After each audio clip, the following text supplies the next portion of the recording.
Hello ladies and gentlemen, and welcome back to a new Idle Huntress video. In this video I'm going to cover the big February update that just released, and the later half will be the showcase for Ashikaga Yoshiteru. So first I'm going to cover all the new little updates and UI changes, and then we'll do the showcase on the second half of the video. I'll put timestamps just so people can skip if they want to skip the update breakdown. Let's get right into it. So now if you click your nameplate, you should be prompted to this screen, and this screen is going to allow you to change your profile avatar, as well as you can now have avatar frames, which there aren't any that exist at the moment, but I'm sure this is going to be another one of those leaderboard rewards or maybe a purchase reward. So definitely we'll see that in the future, only if you're going to be winning these things. But now you can change your little profile icon and your actual avatar SD image differently. I don't think you could have that different in the past, but now you can, so cool. But you can only have an icon that you have that character, that Huntress. But here we see the titles. Once again, unless you're a whale and winning these events, you're probably not going to be able to sadly have one of these banners unless they offer a pay option, which, hey, cool. I wouldn't blame anyone for getting it. It's a really cool title to have. Next is we have the new pass systems that the game offers. They've really done a good job at updating all of the rewards. Here is a screenshot from the Discord, the main Discord, of all the new updates to these packs. So definitely the normal gem packs, they've remained the same, but now they're offering an additional chest that allows you to choose either level up rewards or EE rewards. So level up rewards for the $5 and EE rewards for the $15. Now, the big money saver is definitely the old 3 recruit tickets pass, which was good back in the day, but now was really outdated. However, they've really done a good job of updating it to the fact that now it's a chest that gives you the option to either have 3 normal recruit tickets, 3 Chance Plus tickets, or 2 Light Dark tickets. If this was old meta, I would suggest you've gotten the Light Dark tickets. However, now with the normal Season 2 SSR Huntress, SSR Plus Huntresses that should get their UI upgrades, I heavily suggest you only get the Chance Plus tickets because you're getting way more value out of this pass. So definitely, if you want to be competitive without having to spend a whole lot, I recommend you do purchase this $25 pack. And then the big updates were for the daily rewards and the Lost Garden challenge passes. These have been greatly changed. You still get the same amount of crystals, but in terms of value, you would only get the dailies one because you would get that 100 Omni Shards. But now they have the option to, instead of getting the 100 Omni Shards, you can now get 50 Light Dark Shards, which is fantastic for the price. Once again, $25, and you're getting your money's worth in gems, not only in that, but you're also getting that chance to get Light Dark Shards. If you're trying to get your Thor to 6, or maybe Loki, or Angel, this is a great and cheap way to do that. But definitely, I think now the second best thing to buy is definitely the Lost Garden pack now, because it's offering $25 for, I think it's 120 Chance Plus tickets for the $25 pack. On top of the crystals, you're going to get 120 Chance Plus tickets. Definitely do not get the normal tickets. And then for the $50 pack, you can now either get 220 Chance Plus tickets or 110 Light Dark tickets, which once again is worth its weight in gold. If this was old meta, Light Dark tickets definitely, but new meta, I heavily suggest you just get the Chance Plus tickets. But yeah, keep in mind, obviously, only spend what you're willing to spend. This game could be turned off tomorrow, and you've lost all your money that you put in. So always keep that in mind when spending on any video game, any mobile game, that is. So spend your money wisely. Don't just throw your money at a wall.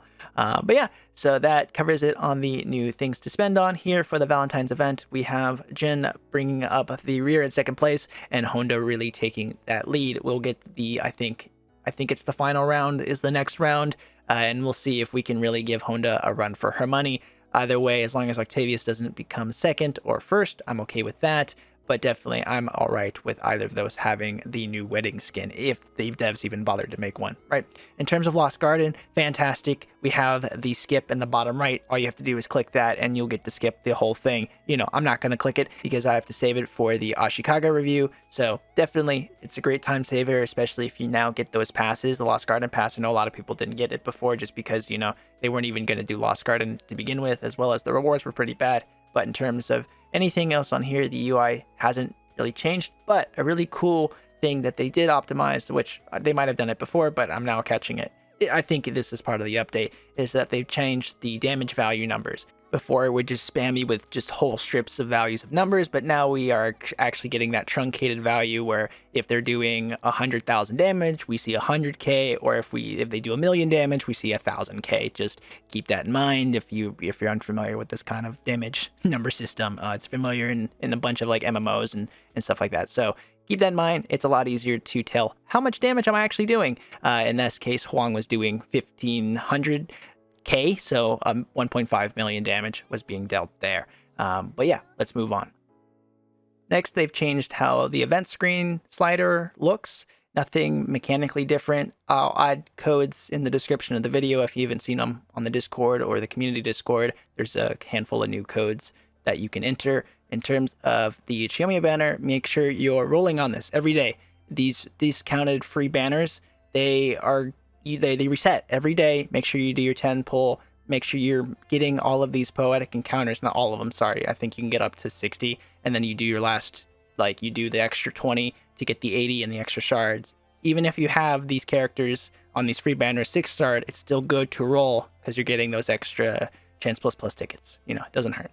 In terms of the guild menus, we've got updated leaderboard screens, just to show off the character, who are they using on their background, just aesthetic stuff.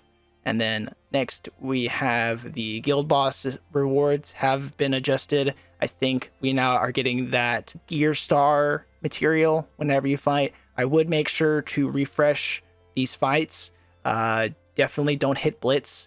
Just hit them again, normally, just to refresh how much damage you're actually doing to re-register the rewards the game should be giving you. Just do it once and then you can hit blitz normally, and you won't have to worry about potentially missing out on these new rewards. Next on the list, we have Hero Assembly. So this is going to be another cross-server event. So, and you're not going to be winning it unless you're a whale, but still, it's more rewards at the very least. You're going to set up 6 different teams, each with a different element, and you'll set that up as your defensive line. Then what you're going to be doing on the offensive is then you'll set up one team to then attack other random opponents and their entire teams. The game's going to pair you up randomly, and then you're going to set up one team of your choosing, any element, and then attack their 6 different teams. You're going to get points based on how well you perform, and the more points you get, the more points they lose.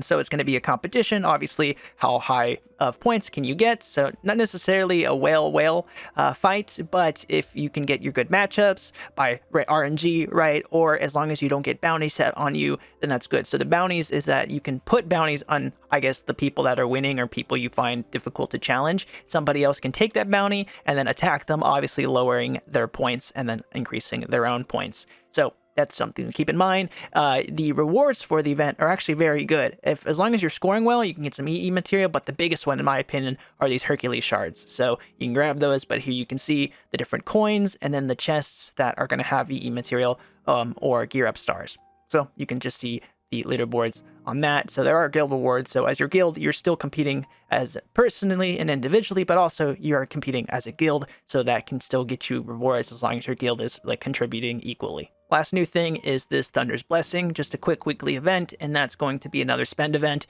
You'll spend either crystals or you can buy these little shard things or whatever for money, and then you can roll for gear up, the gear star material, or once again that really rare 0.0% 30,000 crystals if you're so lucky. But crazy prices. This is only something that's going to be maybe worthwhile if you're already maxed out and you want to get that gear up material. But as you can see, you're going to get garbage most of the time, and you can spend a ton of crystals if you so choose to. But definitely, this is a waste of time unless you're a mega whale and are just have money to burn, literally. So keep that in mind. And once again, it's another ranked event. So if you spend a ton of money, congrats, you got another banner.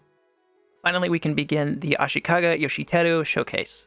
A quick note though, you will see it around my 60th pull. We do get Ashikaga, but we get 2 of them. That's the first that's ever happened, so that's telling me that they've changed the limits on how units can roll now. So it opens up the floor for a sub 600 roll for a 6-star Huntress. So that's really cool. I'm glad they did that, but we'll see how it plays out statistically.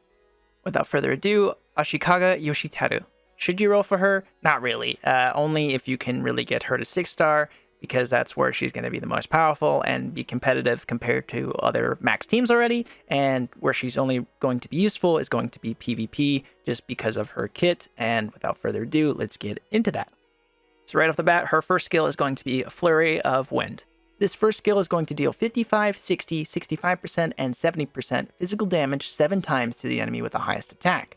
Now, this first hit is going to destroy any shield that enemy currently has, and the 7th hit is going to knock them up and any surrounding enemies. Now, this is going to be great to break essentially Take's shield and any ally that has a Take shield applied onto them. And in addition, because she has a knock-up on this kit, you have to have her with Take. You don't have to. But in order to really get that synergy and to make the most out of her damage, you're going to pair her with Take, and you're going to put her against enemy Takes to blow up their shields. You can use this to break Hannibal, Pandora, or Michelangelo shields, but, because Take is the biggest shield character, you're going to go after her. Next is her ultra skill called Wind Slasher. This skill is going to deal 150, 200, 250, and 300% physical damage to all enemies and destroys all shields present.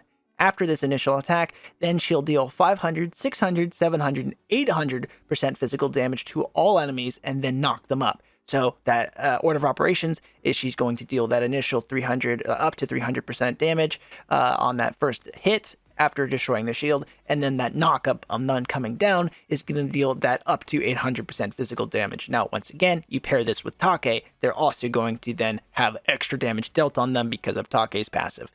Next is going to be her first passive, Free Wind. At the start of every turn, increases own defense by 20, 40, 60, and 100%, and final damage reduction by 8, 12, 16, and 20% for 3 turns. Now, there's no gimmick to this. This is just insane amounts of stacking tankiness. So she's, if you don't kill her immediately, she's just going to get progressively harder to kill. Next is her stat passive, Graduation.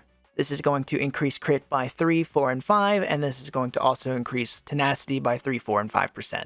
Next is her exclusive equipment, Blade Slash. This is going to increase her chance of using her first skill instead of a normal attack by 25, 50, and 100%. So at EE 50, she's going to always be using that shield break every single time instead of an auto attack. Next is her UR skill, Combo Wind Chase. So whenever Ashikaga deals damage, she reduces that enemy's speed by 20 for only 1 round. This cannot be stacked or dispelled, and each time the enemy is immune to being sent flying, it will receive a physical damage equal to 150% of Ashikaga's attack. Now, sadly, this skill has been lobotomized.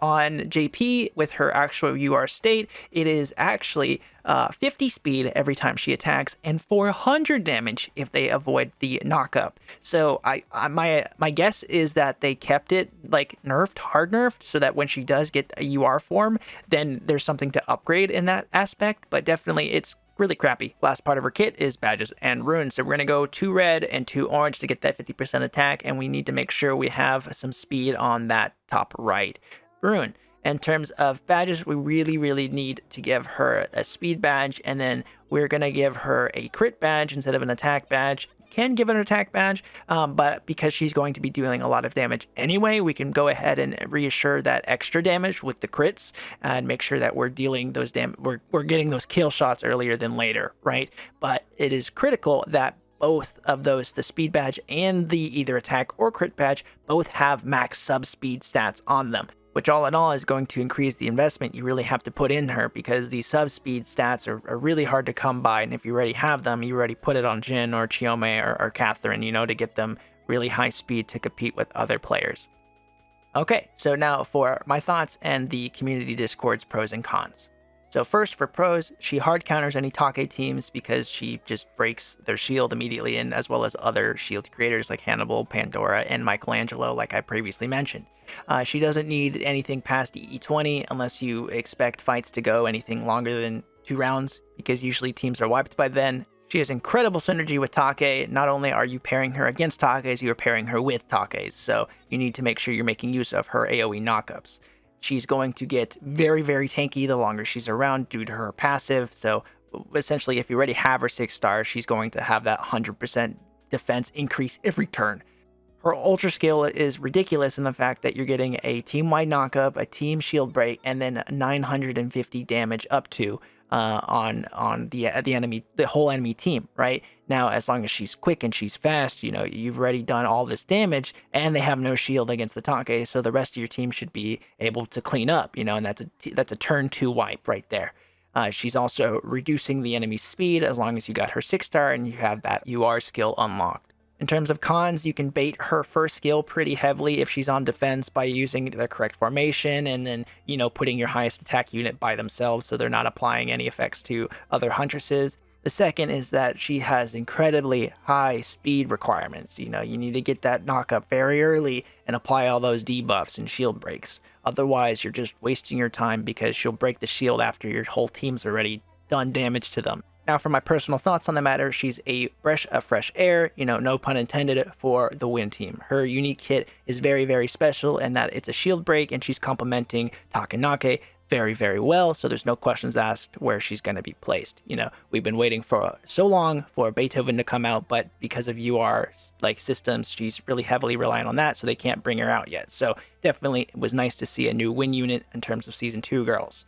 She'll be the new main DPS for Win team, solely the fact because she's got these UR stats, so she is going to be dealing the most amount of damage anyway, but also the fact that she's got these massive multipliers, she's breaking shields, you know, she's synergizing with Take. It's awesome, you know, but the only thing is that you have to pay for it. So that's the thing you're going to have to deal with, right? She's great. She's going to be really great on offensive teams. However, you're not going to want to put her on a defensive team you can't adjust, right? So it's still safe to have an anti-burn Helen team for your main Win team. And the fact that, once, like I mentioned previously, you can really bait out these Ashikaga attacks when you see her on the defensives. On top of the price point, you still have that incredibly high speed dependency. So if you've got the extra sub-speed stats hanging around, you know, hey, great, go for it. But unless you really, really care about your Jin, your Chiome, and your Catherine, those should be going on them first in terms of priority, in my opinion. So overall, once again, this is going to be a 6 star or bust, just like most of the other girls. And yeah, if you can afford it, great, you know, but spend your money wisely. That's all I can really tell y'all. And this, you know, obviously collector if you want, it's just 80 scrolls, or, you know, 60 or ish. You'll see how many it took me. But in terms of viability, you know, the game's in a really good state in the fact that you can now get these really, I say cheap, but these cheaper passes, and the fact that you can collect any girl you want. You know, you're not going to be as competitive, you know, without having to spend a little more. But in terms of, I just want to collect and, you know, making these showcase videos, it is now very, very manageable in terms of being able to get the 80 scrolls within the 2 weeks that you need to get the next Huntress for what they're doing, right? But yeah, that covers it. If you guys enjoyed the video, please leave a like, comment, and subscribe, and I will catch you guys next time. Take care.